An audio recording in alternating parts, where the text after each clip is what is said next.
Okay, so you're here because you want to understand big ideas without, getting lost in the weeds, right? Exactly. And that's what we're all about here. So today we're going to dive into Psalm 85 from the NLT, Okay. which is available on YouVersion. You can find it there. And our mission is to basically just distill this ancient text. Right. What's its core message? What's most insightful for you, the listener, who wants to get a lot of information quickly and efficiently? Sounds good. So right off the bat, what I think is interesting about Song 85 is that... Well, the emotional arc really it- sticks out to me. It starts with a scene of blessing. Yeah. God poured out blessings, restored the fortunes. Right. It sets a scene of past abundance, like a benchmark of a positive relationship. Yeah, but that memory of blessing Yes. is so quickly followed by this acknowledgement of past failings, forgave the guilt and covered all their sins. Right. Even mentions holding back fury, Yes. which is a little bit scary. Yeah. Creates this sense of a cycle, doesn't it? It does. We go from goodwill to transgression, Yeah. to release, and then a plea for more goodwill. So what does that initial swing tell us about the dynamic here? Well, I think it suggests a relationship that involves grace Okay. and accountability. Okay. The memory of past blessings, highlights the potential for a good connection. Uh-huh. And the acknowledgement of past wrongs emphasizes, that human beings stray. Right. And we need to come back. Yeah. And then we get this this plea for renewal.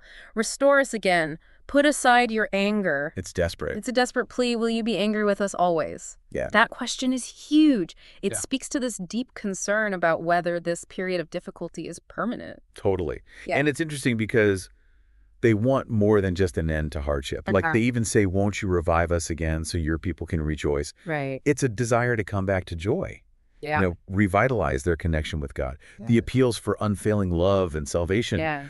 are just so personal and vulnerable. Yeah. Yeah. Really is striking. And Right. and then we shift in verse 8 Yes. to this new idea. I listen carefully to what God the Lord is saying, Right. almost anticipating a response.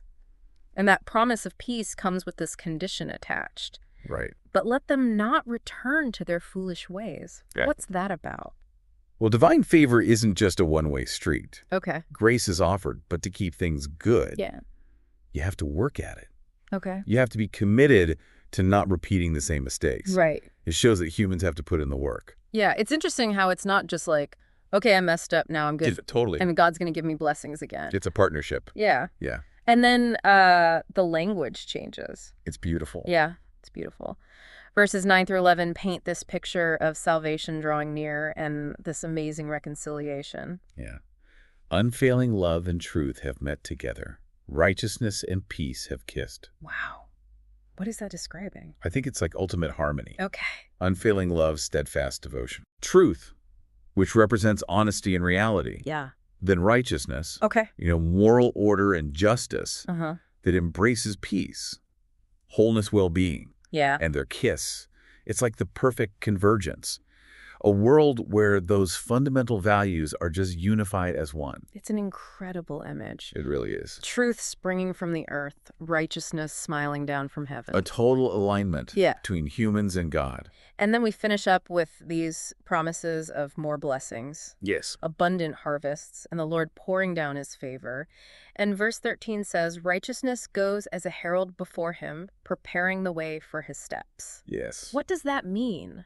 That's kind of a weird phrase. Righteousness goes as a herald. Well, I think it means that righteousness isn't just a result, Okay. but it's something that comes before and makes divine presence possible. So it's not that God's presence makes us righteous, Not exactly. but our righteousness invites God's presence. Yes, it's like a virtuous cycle. I see. Right? Living and just actions create an environment where you can have blessings and divine presence.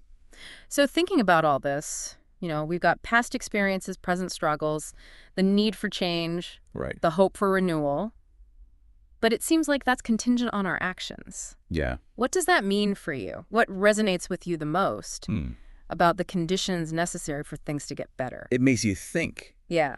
about whether it's just external forces or if we have to commit to not repeating the same mistakes to make things better. It's really powerful. It is. And I think that's something worth thinking about. Definitely. Thank you for joining us for this deep dive into Psalm 85. Absolutely. See you next time. See you then.